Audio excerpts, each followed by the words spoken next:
स्वागत है आपका हमारे YouTube चैनल एक्सेलेंट शिक्षा पर। आज हम लेकर के चलते हैं आपको क्लास 10 के साइंस की ओर और आप लोगों से रिक्वेस्ट करते हैं कि आप वीडियो को शुरू से लेकर लास्ट तक जरूर देखिए। अगर आपको इस चैनल पर वैल्यूएबल इंफॉर्मेशन मिल रही है और वास्तव में आप अच्छा फील कर रहे हैं तो चैनल को सब्सक्राइब जरूर कर लीजिए। अगर आपको नोट्स चाहिए, नोट्स के लिए आप लोगों को कुछ नहीं करना है यार, सिंपल सा काम करना है। आपको क्रोम ब्राउजर ओपन करना है और सर्च करना है एक्सेलेंट शिक्षा। जैसे आप हमारी वेबसाइट पर आएंगे, पहले नंबर पर हमारी वेबसाइट ही आपको शो करेगी और यहां पर वेबसाइट में जाकर के आप अपनी क्लास को चूज कीजिए। जो भी क्लास है ना आपकी, आप उसके नोट्स यहां पर देख सकते हैं। अब जैसे मैं क्लास 10th में हूं तो 10th की बात करूंगा तो 10th की यहां पर साइंस में आ जाएंगे और क्लास 10th के साइंस में आप लोग जिस चैप्टर को देखना चाहते हो वो चैप्टर आप यहां से उठा सकते हैं। जैसे कि अभी हमारे पास यहां पर जो मैं आपको पढ़ा रहा हूं वो क्लास 10th का पहला ही चैप्टर है और उसकी सीरीज चल रही है और आज हम पार्ट 3 उसका लेकर के आए हैं, तो उसी को हम यहां पर डिस्कस करेंगे। एक एक हेडिंग को मैं आपको अच्छे से एग्जांपल के साथ में समझाऊंगा। बिल्कुल भी अपने दिमाग में ये मत सोचिए कि आपकी वीडियो लेंथी हो रही है, आपको मतलब बहुत ज्यादा प्रॉब्लम हो रही है। नहीं, आपको पढ़ना है, मेहनत करनी है, अच्छे नंबर लाने हैं और अपने माँ बाप का नाम रोशन करना है। तो वीडियो को शुरू से लेकर लास्ट तक जरूर देखने का कोशिश करें। आपको मैं आज एग्जाम्पल के साथ में बहुत सारी मतलब अभिक्रियाएं यहां पर समझाऊंगा, बताऊंगा, आप लोग ध्यान दें। तो ये पार्ट आज हम कवर करेंगे। तो चलते हैं जल्दी से अपने नोट्स की ओर। नोट्स मैं यहां पर ओपन कर लेता हूं और ये आपके लिए नोट्स हैं और मैं इसको बड़ा कर लेता हूं स्क्रीन को, ठीक है। इस पार्ट से आपको 3 या 4 नंबर के क्वेश्चंस अच्छे से क्लियर हो जाएंगे जो आपके लिए बोर्ड में बहुत बार पूछे गए हैं। जैसे यहां पर हमारे पास है ना अभिक्रिया के प्रकार चल रहा था, उसमें वियोजन अभिक्रिया 2 नंबर में बहुत बार पेपर में पूछी गई है। विस्थापन अभिक्रिया भी आपकी बोर्ड के पेपर में बहुत बार पूछी गई है, वो भी 2 नंबर में। और यहां पे दिव्य विस्थापन अभिक्रिया और अपचयन अभिक्रिया भी आपकी एक नंबर में, कभी कभी 2 नंबर में पूछी गई है। और अपचयन अभिक्रिया और रिडॉक्स अभिक्रिया के बारे में भी बहुत सारे क्वेश्चन आप लोगों को देखने को मिले हैं। कभी कभी तो आपको एक रिएक्शन देगा, वो कोई भी एक अभिक्रिया देगा और पूछेगा कि ये किस प्रकार की अभिक्रिया है। तो वहां पर आप बिल्कुल भी कंफ्यूज ना हो। आपको मैं जब यहां पर सारी चीजें समझा रहा हूं तो आप लोग अच्छे से समझ जाएंगे तो उसको आसानी से बता सकते हैं। तो सबसे पहले चलते हैं वियोजन अभिक्रिया और विस्थापन अभिक्रिया की परिभाषा की ओर। यहां पर हमारे पास 2 टॉपिक है, एक तो वियोजन अभिक्रिया, एक हमारे पास है विस्थापन अभिक्रिया। तो पहले नंबर पर मैं इसको कवर करूंगा, वियोजन। वियोजन इसका मतलब होता है टूटना। आप बिल्कुल ध्यान रखना, टूटना इसका मतलब क्या होता है, टूटना। अगर मान लो हमारे पास कोई एक पदार्थ है और वो टूटकर 2 या 2 से अधिक पदार्थों में क्या हो जाता है, बट जाता है, बदल जाता है, तो उसको बोलते हैं वियोजन अभिक्रिया। इसके बहुत सारे एग्जांपल मिल जाएंगे आपको। जैसे हमारे पास एक होता है पोटेशियम क्लोराइड, KClO3। अगर हम पोटेशियम क्लोराइड को तोड़ दे, गर्म कर दे, हीट कर दे, तो आपको एक तो मिलता है पोटेशियम क्लोराइड KCl और एक मिलती है ऑक्सीजन, ठीक है। एक मिलती है आपको ऑक्सीजन। बैलेंस करेंगे तो यहां पर आपका 2K लग जाएगा, ठीक है। तो इसमें इस अभिक्रिया को आप 2 जगह पढ़ेंगे। एक तो ऑक्सीजन के निर्माण में भी पढ़ेंगे जब आप क्लास 11th में होंगे, ऑक्सीजन का निर्माण कैसे होता है उसमें भी आपको मिल जाएगी। और एक यहां पर आप देख रहे हैं, यहां पर आपको क्या मिल रहा है देखने के लिए, कोई एक पदार्थ, कोई एक अभिकारक 2 या 2 से अधिक उत्पाद में परिवर्तित हो जाए, टूट जाए, वियोजन हो जाए, तो उस अभिक्रिया को हम क्या बोलते हैं, वियोजन अभिक्रिया बोलते हैं। तो परिभाषा बोर्ड में कैसे लिख कर क्या हो गया आप लोग, वे रासायनिक अभिक्रियाएं जिनमें एक अभिकारक 2 या 2 से अधिक उत्पादों में टूटता है, 2 या 2 से अधिक उत्पादों में टूटता है, उस अभिक्रिया को हम वियोजन अभिक्रिया कहते हैं। यह आपका रिएक्टेंट होता है, रिएक्टेंट मतलब अभिकारक, और यह आपका प्रोडक्ट मतलब जो उत्पाद। क्लियर, इसमें बिल्कुल भी आपको टेंशन नहीं लेनी है, अच्छे से आपको क्वेश्चन को समझना है, ठीक है। अब यहां पर दूसरा पार्ट है आपका विस्थापन अभिक्रिया। दूसरा पार्ट आपका यहां पर आया विस्थापन अभिक्रिया। देखो नाम से ही क्लियर हो रहा है, नाम से ही क्लियर हो रहा है, विस्थापन अभिक्रिया। तो विस्थापन का मतलब है स्थान चेंज हो रहा है, विस्थापन स्थान बदल रहा है। तो विस्थापन अभिक्रिया वो अभिक्रिया होगी जिसमें कोई एक तत्व का स्थान क्या हो जाए, परिवर्तित हो जाए, विस्थापित हो जाए। तो अभी एक एग्जांपल से समझते हैं। मान लो हमारे पास क्या है, Fe है। Fe क्या होता है, लोहा होता है, फेरस होता है। एक हमारे पास कॉपर सल्फेट का घोल है। जब हम इनको दोनों को आपस में मिक्स करेंगे, तो Fe क्या करेगा, कॉपर को विस्थापित कर देगा और यहां पर आपका बना लेगा FeSO4 और प्लस। देखो यहां पर आपको बिल्कुल भी टेंशन नहीं लेनी क्योंकि ये ज्यादा अभिक्रियाशील है। कम अभिक्रियाशील तत्वों को क्या कर देगा, विस्थापित कर देगा और इसकी जगह आकर के बैठ जाएगा और ये जो कॉपर है आपका ये निकल करके बाहर चला जाएगा। कहां जाएगा, Cu आपका बाहर आ जाएगा। तो इस अभिक्रिया को हम क्या बोलते हैं? विस्थापित अभिक्रिया बोलते हैं। क्या बोलते हैं? विस्थापित अभिक्रिया। इसके आपको बहुत सारे एग्जाम्पल मिल जाएंगे, बहुत सारे एग्जाम्पल मिल जाएंगे। एक एग्जाम्पल और आपको बताता हूं, Zn जिंक जो होता है वो आपका फेरस से भी ज्यादा क्या होता है? अभिक्रियाशील होता है। अगर हम इसको यहां पर ऐसे अभिक्रिया करेंगे, जिंक क्योंकि ज्यादा अभिक्रियाशील है तो Fe को क्या करेगा? रिप्लेस कर देगा, विस्थापित कर देगा। तो आपका क्या बन जाएगा? ZnSO4 zinc sulphate plus Fe। ये सारा खेल विस्थापन अभिक्रिया में सिर्फ और सिर्फ अभिक्रियाशीलता का होता है। किसका होता है? अभिक्रियाशीलता का होता है। लेकिन बोर्ड में आपको क्या पूछेगा? 2 नंबर का क्वेश्चन पूछेगा, विस्थापन अभिक्रिया को उदाहरण सहित परिभाषित कीजिए। तो आपको वहां कम से कम एक एग्जाम्पल आपको देना ही देना है। क्लियर? थोड़ा सा आगे चलते हैं। अब हमारे पास एक अच्छा क्वेश्चन है, दिव्य विस्थापन अभिक्रिया और अपचयन अभिक्रिया की परिभाषा। दिव्य विस्थापन अभिक्रिया और अपचयन अभिक्रिया की परिभाषा। तो सबसे पहले मैं इसकी बात करूंगा, दिव्य विस्थापन। अभी आपने पढ़ा है विस्थापन। विस्थापन का मतलब है कोई एक तत्व का अपने स्थान से परिवर्तित होना। लेकिन यहां पर आपका क्या लग गया? दिव्य लग गया। दिव्य का मतलब 2 बदल रहे होंगे। इस अभिक्रिया में 2 पदार्थ एक ही समय पर अपना स्थान परिवर्तित करते हैं। 2 पदार्थ एक ही समय पर अपना स्थान परिवर्तित करते हैं।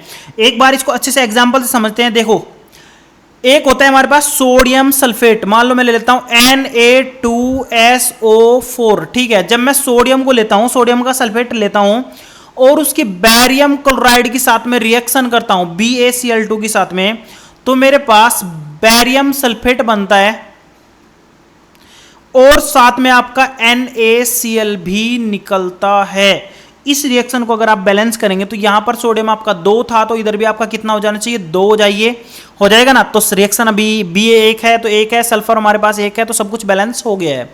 यहां पर रिएक्शन को देखिए, इस अभिक्रिया को देखिए, देखिए कैसा हो रहा है सिस्टम।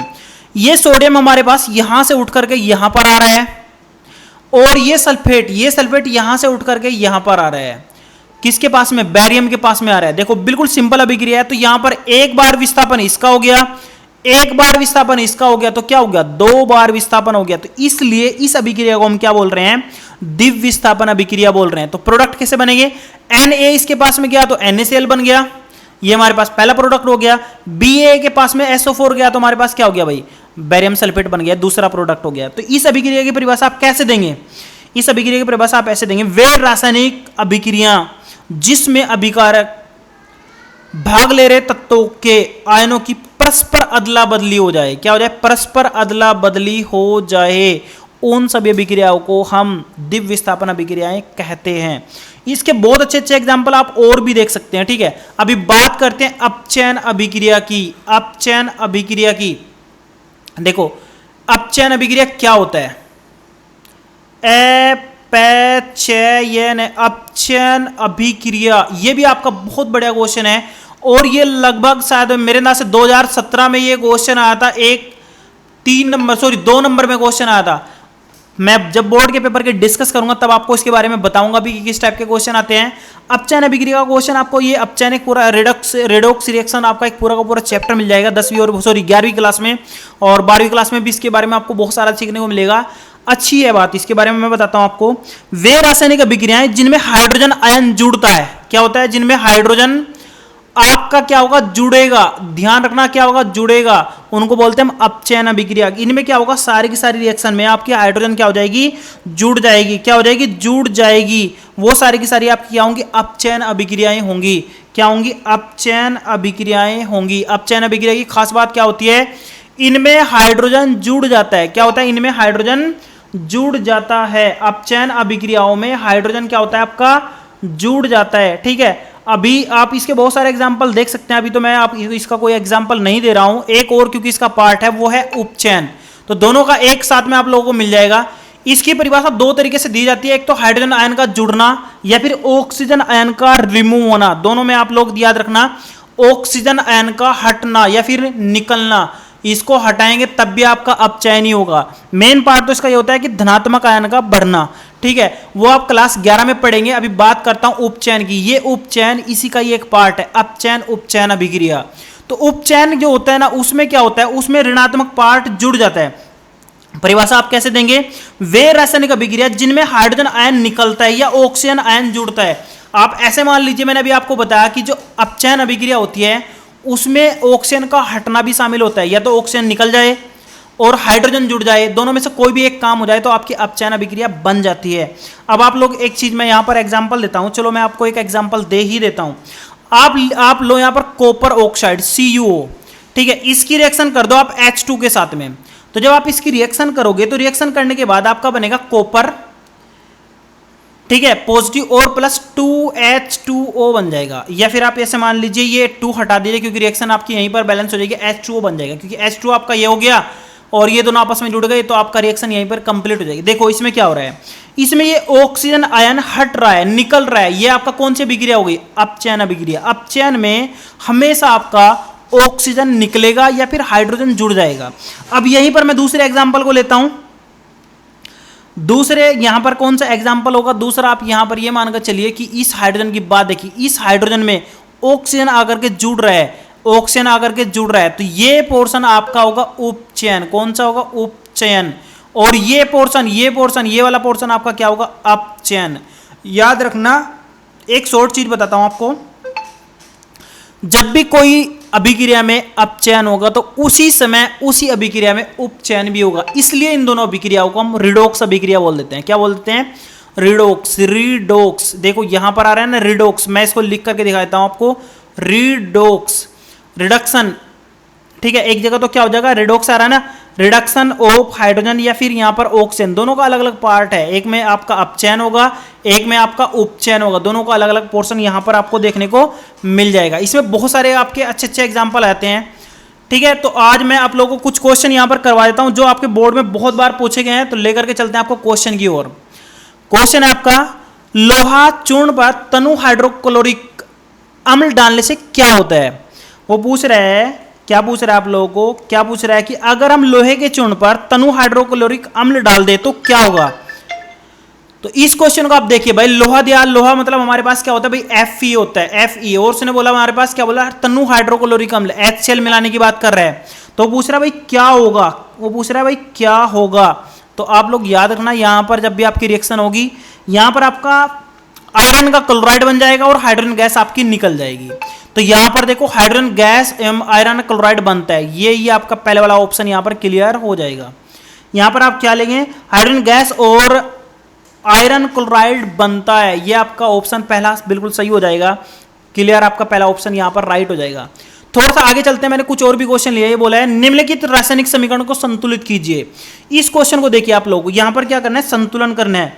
आपको यहां पर 2 दिए हैं, मैं एक आपको करके दिखाता हूं। आपका यहां पर दिया है HNO3, ये बोर्ड में बहुत बार आपके सामने आ जाएंगे, CaOH का होल ट्वाइस, और ये बन रहा है आपका CaNO3 का होल ट्वाइस प्लस आपका H2O।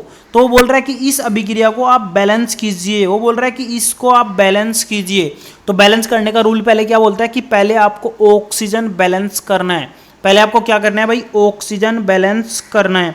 सबसे पहला सिंपल तरीका तो ये है, आपको ऑक्सीजन लेकर के चलना है। इधर ऑक्सीजन आपका कितना है, 3, इसमें कितना है भाई, डबल हो रहा है ना, तो 3 और 2 कितना हो गया, 5 ऑक्सीजन। इधर आपका कितना है भाई, 3 का डबल 6, और ये आपका कितना हो गया 7। तो इधर आपका 5 है, इधर आपका 7 है। तो आप इसको कैसे बैलेंस कर सकते हो, आप इसको कैसे बैलेंस कर सकते हो, क्योंकि इधर आपका कितना है 5 और इधर आपका कितना है 7। तो आप ऐसा कर लीजिए भाई, ये 3 दूनी 6 हो रहा है और ये आपका 1 हो रहा है, 7 हो रहा है, तो आप इसको डबल कर दीजिए, 6 और 2 कितना हो जाएगा आपका 8 हो जाएगा। ये आपका 8 हो गया कि नहीं, 8 हो गया ना। अब मैं इसलिए बोल रहा हूं 8 क्योंकि मैं इसका अगर यहां पर डबल कर दूंगा तो ये आपका 6 हो जाएगा और ये 2 8, तो इसका मतलब ये आपका ऑक्सीजन यहां पर बैलेंस हो जाएगा। तो सबसे पहले मैंने क्या किया, यहां पर ऑक्सीजन को बैलेंस किया है। क्या किया मैंने, ऑक्सीजन को बैलेंस किया है। इधर आपका ऑक्सीजन कितना हो गया, 6 हो गया। यहां पर आपका कितना था भाई, 6 था, तो 6 और यहां पर आपका कितना था भाई 2, तो 6 और 2 8, यहां पर भी आपका 2, तो ऑक्सीजन तो आपका हो गया बैलेंस। अब बात करते हैं किसी दूसरे पार्ट की, किसकी, आप यहां पर चेक करो। उसके बाद हाइड्रोजन, इधर कितना हाइड्रोजन आपका 3, ये तो ऑक्सीजन का मैटर तो क्लोज हो गया। अब मैं किसकी बात कर रहा हूं, हाइड्रोजन की। इधर देखो, इसमें तो हाइड्रोजन आपका कितना है भाई 2 हाइड्रोजन है, और यहां पर हाइड्रोजन आपका कितना है भाई, कितना है 2, तो टोटल हाइड्रोजन आपका इधर होगा 4। अब इधर बात करते हैं, इधर हमारे पास इसमें कोई हाइड्रोजन नहीं, इसमें कितना आपका 4, तो हाइड्रोजन तो आपका बैलेंस है, कोई भी जरूरत नहीं है हाइड्रोजन को छेड़ने के लिए। अब बात करते हैं कैल्शियम की, इधर आपका कैल्शियम 1 है, इधर आपका कैल्शियम 1 है, इसमें भी कोई प्रॉब्लम नहीं है। नाइट्रोजन की बात करते हैं, नाइट्रोजन इधर कितना है 2, इधर आपका कितना है 2, तो रिएक्शन आपकी बैलेंस हो गई है। आपको बिल्कुल भी कुछ नहीं करना है, आपको सिर्फ पहले ऑक्सीजन, फिर आपको क्या करना है बैलेंस हाइड्रोजन, फिर उसके बाद जो बचता रहता है उसको आप क्या करेंगे बैलेंस करेंगे। तो इसके बाद ये क्वेश्चन आप खुद से बैलेंस करेंगे, और क्योंकि ये बोर्ड में पूछे गए क्वेश्चन है, मैं आप लोगों को बहुत ज्यादा इंपॉर्टेंट क्वेश्चन लेकर के बता रहा हूं, तो इसलिए आप इसको एक बार तैयारी जरूर करें, अच्छे से एक बार जरूर देखें। ठीक है, आज के लिए इतना ही, फिर मिलेंगे किसी नेक्स्ट वीडियो में। और आप लोगों से रिक्वेस्ट है कि आप चैनल को सब्सक्राइब जरूर कर लेना, हमें सपोर्ट करने की कोशिश करें। अगर आपकी कोई भी प्रॉब्लम है तो आप हमें व्हाट्सएप पर पूछ सकते हैं, कमेंट्स में पूछ सकते हैं, हम आपको जरूर आंसर देंगे और हमारी टीम आपको फुल सपोर्ट करेगी। बस आपको मेहनत करनी है और अच्छे नंबर बोर्ड में लेकर के आने हैं। Thank you.